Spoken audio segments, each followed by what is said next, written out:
Prazer estar com vocês nessa manhã. Então hoje nós estamos dando início a um novo trimestre. Os irmãos que chegaram para a EBD perceberam que nós estamos começando a trabalhar com três temas novos, desse trimestre. Nós finalizamos o último e nós vamos começar a falar sobre ansiedade, que é a pregação de hoje. Nós vamos falar sobre sexualidade cristã e nós vamos falar também sobre discipulado. 3 temas muito importantes e durante o mês de julho nós vamos, nas pregações, falar sobre a ansiedade, tá bom? Então, já fica o convite para que você possa estar cedo aqui no próximo domingo e possa participar conosco, das EBDs que estão sendo preparadas com muito carinho, porque nós precisamos aprender a falar desses assuntos. São assuntos desafiadores, são assuntos atuais, são assuntos que demandam de nós muito tempo, fazem parte da nossa vida, do nosso cotidiano, e Deus precisa nos inspirar através do Espírito para que tenhamos sabedoria em falar, em conversar sobre esses assuntos. Hoje, a pregação vai ser entendendo a ansiedade. Nós vamos começar a falar sobre ela. Então eu quero introduzir esse assunto para que os irmãos que vão vir depois, no restante do mês, possam trabalhar com mais detalhes sobre essa ansiedade à luz da Escritura, o que a gente pode aprender. Eu quero fazer uma pergunta para você, para a gente poder começar. Você já se sentiu da maneira em que eu vou falar aqui? Você já teve aquele aperto no peito, que você não sabia de onde veio? Sabe aquele aperto, aquela angústia no peito?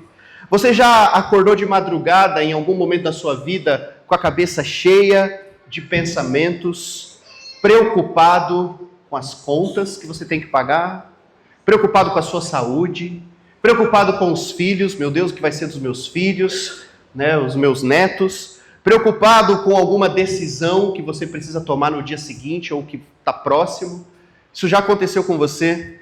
Você já travou diante de uma escolha importante porque você pensou, puxa vida, e se der errado?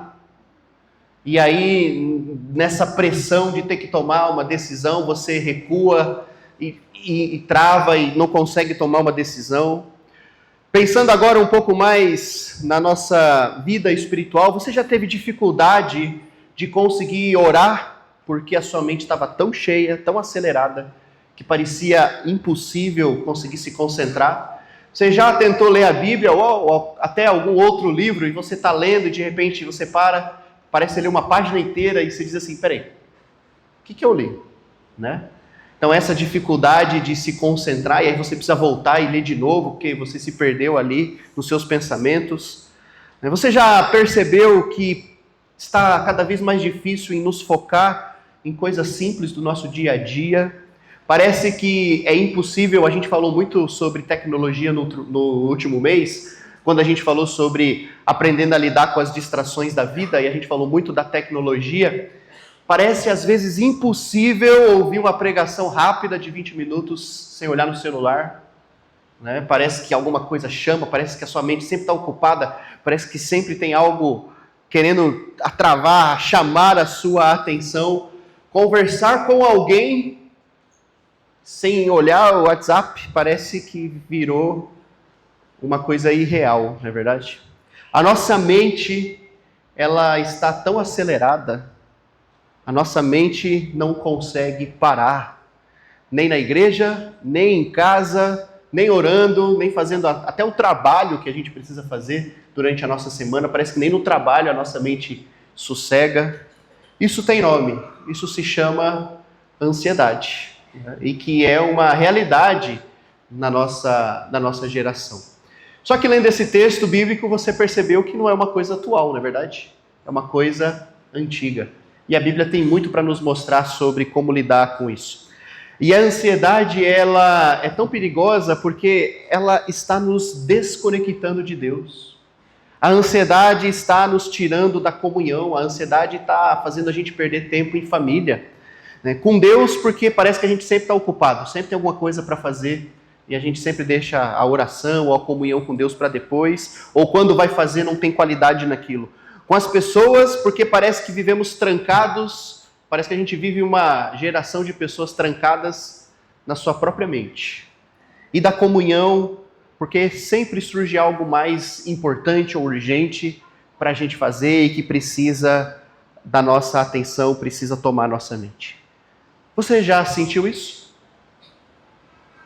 Isso é uma realidade para você? Então, eu quero que vocês saibam a primeira notícia. Você não está sozinho. Eu acho que essa é a primeira notícia quando a gente entende de alguma luta que a gente está passando, você não está sozinho. Muitas pessoas passam por isso. E dentro da igreja tem muitas pessoas que passam por isso também. E ao mesmo tempo que eu quero que você saiba que você não está sozinho, você também não está sem saída. Não existe um caminho com Cristo que não exista saída.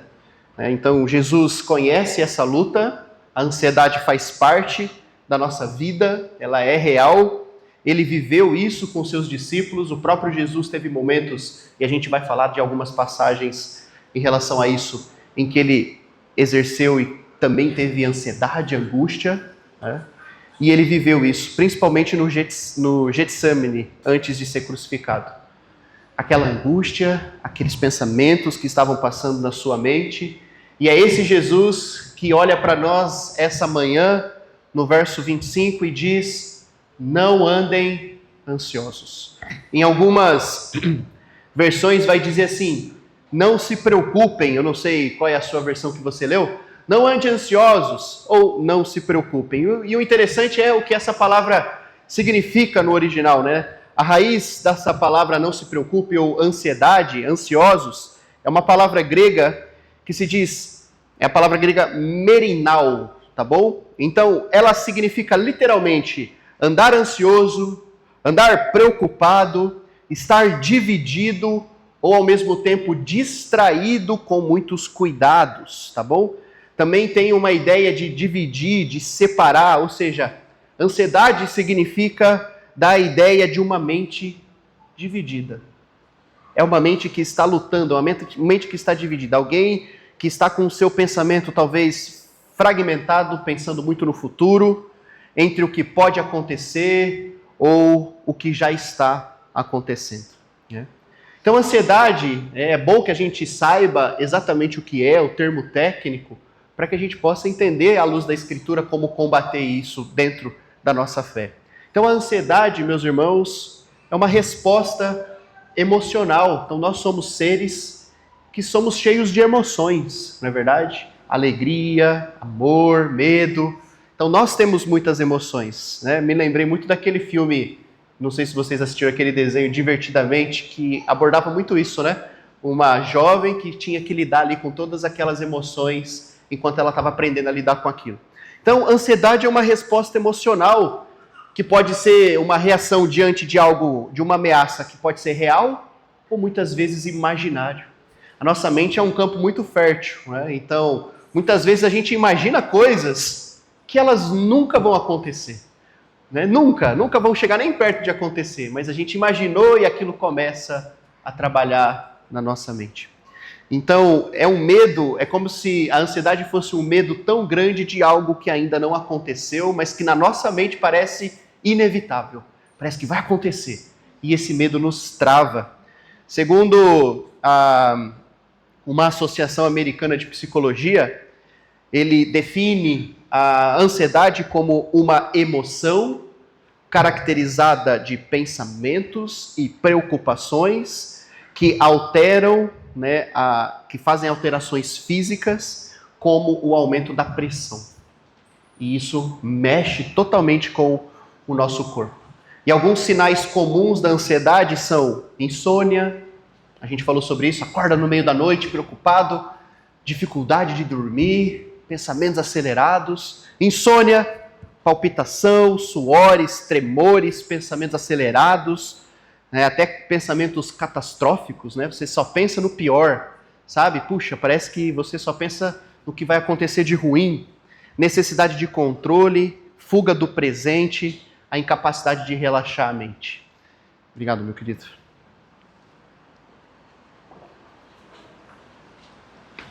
E ela é muito mais comum do que a gente pensa. No Brasil, as pesquisas dizem que de 10 a 15% das pessoas foram diagnosticadas com ansiedade, aí você imagina os que não foram. Então a gente pode chegar próximo aí 20, 25% das pessoas que lidam com isso. E se você olhar para o lado, quer dizer que pelo menos um quarto de nós, a gente tem aqui 4 fileiras de banco, então quer dizer que uma fileira inteira está passando por esses problemas agora. Já parou para pensar nisso? A gente tem uma fileira inteira da nossa igreja que está lidando com isso aqui hoje. E nós precisamos falar, pensar e refletir sobre isso. Nós vivemos numa sociedade de extrema pressão. E como cristãos, como pais, a gente precisa também, como irmãos, filhos, pensar sobre isso. Parece que o mundo vai colocando cada vez mais pressão para nós, no sentido de a gente tem que buscar o sucesso a todo custo, a gente tem que ser produtivo o tempo todo, a gente tem que parecer sempre estar feliz, sempre disponível 24 horas, só que nós não somos assim, não é verdade? Nós não somos assim. Nós somos seres humanos que carregamos as emoções, carregamos os nossos pecados, carregamos as nossas lutas pessoais e diante de um mundo que vive de aparência. A gente falou isso nos meses passados. Essa é uma das grandes questões da rede social, né? É um mundo de aparência, onde as pessoas querem parecer algo que não são. Não é isso que Jesus está nos convidando. Jesus está nos convidando para ser o que somos nele e aprender a descansar na sua presença. Eu vejo esse texto como um convite, não para dizer assim, não tenha, porque muitas vezes nós vamos sentir isso, mas aprender aonde buscar o descanso, aprender aonde buscar o nosso conforto.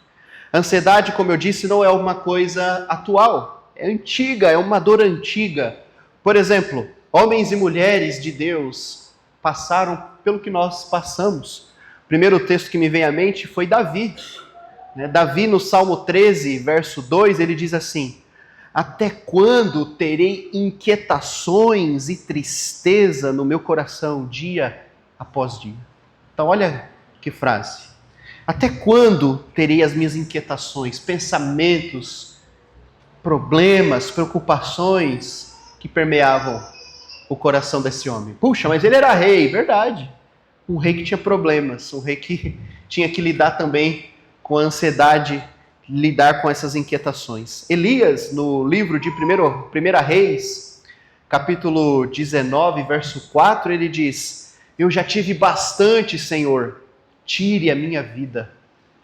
Então, Elias estava passando por um processo tão difícil que ele estava orando a Deus para matá-lo, para tirar a vida de tantas preocupações, de tantas coisas que ele viu e que encheram o coração dele.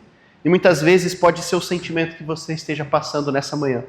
Jeremias 28:18, ele diz, como se fosse literalmente uma lamentação dele, mais uma. Ele diz: por que eu saí do ventre da minha mãe? Por que eu saí do ventre materno? Só para ver sofrimento e tristeza? Então olha que angústia esse homem estava passando. Questionando a própria existência dele, de dizer, puxa, por que eu saí? Por que Deus me trouxe a existência? Só para ver tudo isso? E essas coisas, elas mexem conosco. Ainda mais nós que caminhamos com Deus, que caminhamos, que acreditamos, que temos fé. O próprio Jesus, no livro de Mateus, no verso 26, no capítulo 26, verso 38, ele diz: a minha alma está profundamente triste, numa tristeza mortal. Então, antes de Jesus enfrentar a cruz, antes de Jesus enfrentar o Calvário por nós, ele diz assim: puxa, eu estou muito triste. Uma tristeza que é como se fosse para a morte. Então, nosso mestre sabe o que você está passando. O nosso mestre veio nesse mundo e tomou essa forma humana e caminhou para que ele não só morresse por nós, mas para dizer, ele entende a nossa dor. Jesus entende a sua dor. Jesus entende o seu sofrimento. E ele quer caminhar com você. E ele quer que você encontre nele o conforto. Então todos esses homens sentiram ansiedade, tristeza, a pressão que chegava no momento de decisão, o pânico. Mas eles encontraram em Deus um lugar de refúgio. E esse é o convite para nós nesse texto de Mateus que o nosso irmão Odario leu. Esse texto de Mateus 6, do verso 25 ao 34, Jesus já nos convida para dizer, logo no verso 25, que a vida é mais do que isso. A vida é muito mais do que os nossos olhos veem. E esse é um convite de Jesus para nós, para a gente usar os nossos olhos espirituais. Porque a vida é muito mais do que as coisas que a gente vê. Se a gente ficar olhando só o nosso trabalho, só as contas que a gente tem que pagar, só a doença, só as guerras, só os problemas, meu amigo, como vai ser o nosso coração? O que vai sair de nós? Jesus está nos convidando a olhar, a vida é muito mais do que isso que nós vemos. E nós precisamos ter fé no que Jesus disse. Se você está aqui nessa manhã, é porque um dia você confessou Ele, é porque você está buscando a verdade. E essa verdade, ela é uma realidade espiritual. Então a vida é mais. Não se preocupe com a sua própria vida, disse Jesus. E ao dizer isso, Jesus vai trazer duas analogias para nós. Ele vai dizer, olhem primeiro, as aves do céu. Olhem as aves dos céus. E Jesus traz essa ideia das aves porque para nós passamos o dia inteiro, às vezes, sem olhar para cima. Elas estão ao nosso redor o tempo todo. Mas a gente nunca viu ela plantando, a gente nunca viu ela colhendo nada. Você nunca vê, as aves do céu correndo ali na lotérica para pagar uma conta atrasada ou se preocupando com alguma coisa. Mas ele diz, as aves do céu são cuidadas pelo Pai. E você vale muito mais do que elas. Você tem muito mais valor do que as aves do céu. Sei que gente aqui não gosta de passarinho, Mas Jesus está dizendo, você vale mais do que as aves. E se Deus cuida delas, não vai cuidar de vocês também. Se Deus cuida, pode ter certeza, Deus vai cuidar de você. E ele vai dizer que as nossas preocupações no verso 27 são inúteis. Releia comigo 27. Quem de vocês, por mais que se preocupe, pode acrescentar uma hora à sua vida? Então ele diz, todas essas preocupações que nós temos e nós pensamos, ele está dizendo, não está adiantando de nada. E remoemos esses pensamentos. Não pode acrescentar nenhuma hora a mais à nossa vida. Esse versículo nos mostra que nós não estamos submetidos ao que pensamos, mas nós estamos totalmente submetidos àquele que é o Criador do universo. Nós estamos debaixo da mão daquele que criou todas as coisas. É muito melhor do que os meus pensamentos, Com certeza. Então eu estou debaixo não daquilo que passa na minha mente, mas eu estou debaixo das mãos desse que criou todas as coisas. Depois de dizer dessas preocupações inúteis, Jesus nos convida a olhar para o segundo exemplo, para os lírios dos campos, no verso 28 a 30. Olhem os lírios, não são bonitos? São muito bonitos. Para a nossa atualidade aqui, olhem os ipês amarelos, os ipês rosas que tem aí na cidade, são bonitos, não são? E ele está dizendo, nem Salomão se vestiu dessa maneira. Salomão, que foi o rei mais rico, não teve roupa igual, tão bonita. E ele está dizendo, olha o que Deus faz com uma árvore, que daqui a pouco vai acabar, que daqui a pouco vai ser cortada, para abrir espaço para uma estrada, para alguma coisa, daqui a pouco essa árvore cai. E ele está dizendo, você vale mais do que uma árvore, você vale mais do que uma planta, você tem valor. E nós podemos acreditar nisso. Sabe por que você pode acreditar nisso? Porque o Deus, as mãos que fizeram as árvores, que fizeram os pássaros, essas mãos se tornaram homem. E ele viveu no meio de nós, para poder morrer por você. Ele não veio morrer pelas aves, ele não veio morrer pelas plantas. Jesus veio morrer por você, para te dar uma esperança que transcende a esse mundo, para te dar uma razão maior do que a sua própria vida, para te dar a esperança do amanhã. Então essas preocupações, ele está dizendo, fique tranquilo, ele está no futuro, e ele já garantiu o futuro na cruz. E essa promessa você pode se agarrar. E sabendo disso, ele termina esse trecho, né, da pregação. Jesus vai falar sobre muitas outras coisas. No verso 33, depois de dizer, não se preocupe com o que vai comer, com o que vai vestir. São os pagãos, são os que não creem em Deus que focam nessas coisas. E aí ele faz o convite no verso 33. Busquem, pois, em primeiro lugar o reino de Deus e a sua justiça, e todas essas coisas lhe serão acrescentadas. Ele está dizendo, tudo vai ser acrescentado? Não. Ele está dizendo, essas coisas que nós precisamos, enquanto estamos aqui, Deus está dizendo, vai ser suprido. Você vai ter aquilo que é necessário enquanto você estiver aqui nessa terra. Ele vai suprir. E Ele usa pessoas, e Ele usa a igreja, e Ele usa irmãos para suprir essas necessidades. Ele não está dizendo assim, todos os seus problemas vão sumir. Não é isso. Mas aquilo que nós precisamos, e que muitas vezes é o que toma todo o nosso coração, Ele está dizendo, calma, Ele vai suprir.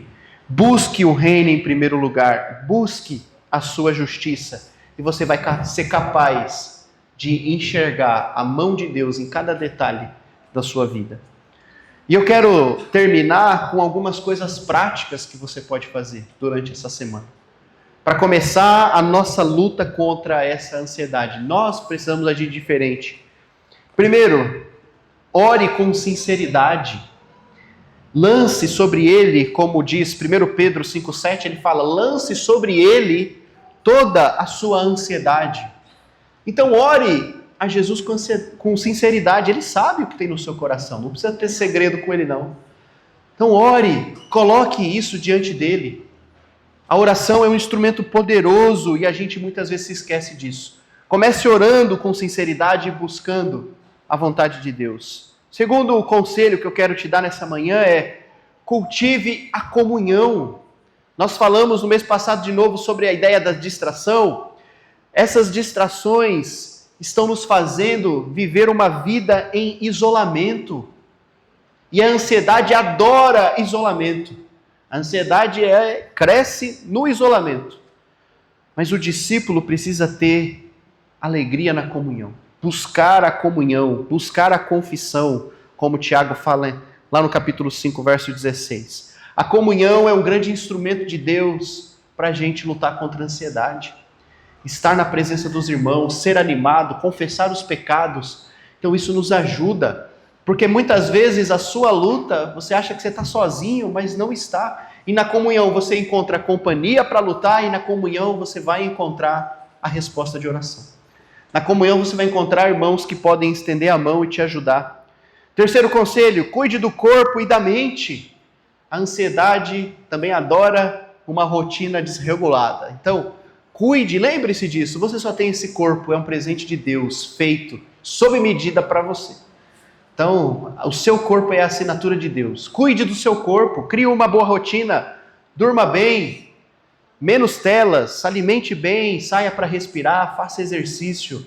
Tudo isso ajuda nesse processo também. Se conecte com Deus.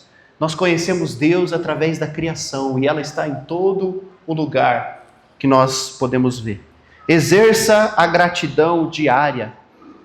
Agradeça a Deus. Tem um cântico que se chama, acho que a gente já cantou algumas vezes, ele nos convida a contar as bênçãos. Lembra desse? Ele diz, conte as bênçãos, conte quantas são recebidas da divina mão e se você contar uma a uma, você vai ver o quanto Deus já fez por você. Muitas vezes na rotina pesada que a gente vai passando, as semanas colam uma nas outras e parece que você nem viu o mês passar, a gente para, ou melhor, nessa rotina colada a gente às vezes se esquece de olhar e ver, peraí, o que aconteceu? Aonde a mão de Deus se apresentou na minha vida? Quais são as coisas que aconteceram que eu posso ser grato? E você vai ver. Comece a anotar isso todos os dias. Pega um caderninho, vou dar uma dica, pega um caderninho, coloca do lado da sua cabeceira, todos os dias antes de dormir, você vai olhar o seu dia e vai escrever 3 coisas que você é grato. E você vai ver, puxa, quanta coisa aconteceu hoje e eu nem vi. Ou, peraí, agora eu percebi, né? E você vai ter motivos para agradecer a Deus. Quinto motivo, quinto conselho e o último é, busque a ajuda de um profissional. quando necessário. Então, lembre-se que saúde não é só cuidar do corpo, mas também da mente, e existem profissionais capacitados nessa área. Psicólogos, médicos que podem te ajudar, te orientar, te dar ferramentas para lidar com isso. Temos irmãos da igreja que são psicólogos, olha que bênção, né? Que podem com certeza estender a mão e te ajudar nisso. Você pode, precisa, isso não é um sinal de fraqueza, pelo contrário, isso não é falta de fé, isso é sabedoria. Lembre-se, isso é sabedoria. As ciências, as medicinas, elas também são uma extensão de Deus, tá bom? Elas são um braço de Deus para nos abençoar, tá bom? Então lembre-se e use a fé como esse instrumento poderoso. Mateus 11, 28, Jesus disse: vinde a mim. Para a gente terminar, venham a mim todos os que estão cansados e sobrecarregados, e eu lhes darei descanso. Corra para Jesus, meu irmão. Jesus está dizendo, você não precisa carregar isso sozinho. Para terminar, eu quero terminar com uma frase impactante de uma mulher, uma cristã que sobreviveu ao Holocausto nazista, a um campo de concentração. E nesse campo de concentração ela perdeu o pai, ela perdeu a irmã, ela perdeu a liberdade. E quando ela saiu de lá, ela disse a seguinte frase. O nome dela é Corrie ten Boom. Ela disse a seguinte frase: não tenha medo de confiar um futuro desconhecido a um Deus conhecido. Não tenha medo de confiar um futuro desconhecido a um Deus conhecido. Nós não sabemos o que o futuro nos aguarda, meus irmãos, mas nós sabemos que Deus está lá e você pode descansar nisso. Oremos.